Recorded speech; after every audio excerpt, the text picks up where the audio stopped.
Di siya mahimutang. Di siya mahimutang nga dapat si Nainay. Kasi kanina, nasalubong namin yung may-ari niya. Yung may-ari niya talaga. Although nakikita ko na yun, kaso hindi ko alam. Nagtataka na lang ako kung bakit pag nakikita siya, parang natutuwa si Jackie. Kaso nga lang, nakamotor eh. Tas nung isang beses na parang na-traffic sila, sabi nung angkas niya, asawa niya yata yun. Anak siguro yan ni Jackie. Kaya sumagot ako, hindi si Jackie to. Sabi kong ganun. Tas yun, talon-talon na si Jackie sa kanila. Tas doon ko nalaman na sila yung may-ari. Tapos, tinanong ko kung ilang taon na si Jackie.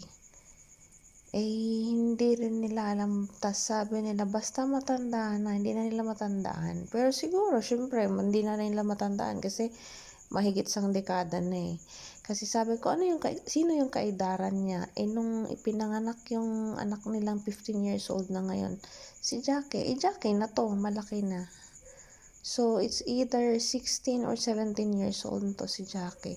Tapos sabi kanina nung may-ari niya, matanda na yung mata na niya, sabing ganon. Tapos sabi ko, tulog na nga lang yan ng tulog, ikakain. Tapos, magbuwalk, pag uwi, galing lakad, matulog na yan sa cage. Kasi hindi naman siya pwedeng nakabita kasi mag-aaway sila ng isang dog ko. Pero may time siyang lumabas. Kaya ngayon, napagdesisyonan ko na matutulog ako dito sa area na to para maranasan niya may katabi siyang tao. Kaya kanina hindi niya alam kung anong gagawin niya. Ay, nako. Any moment, mawawala siya. Kaya lagi kong pakiusap sa kanya. Huwag niya akong bigyan ng problema.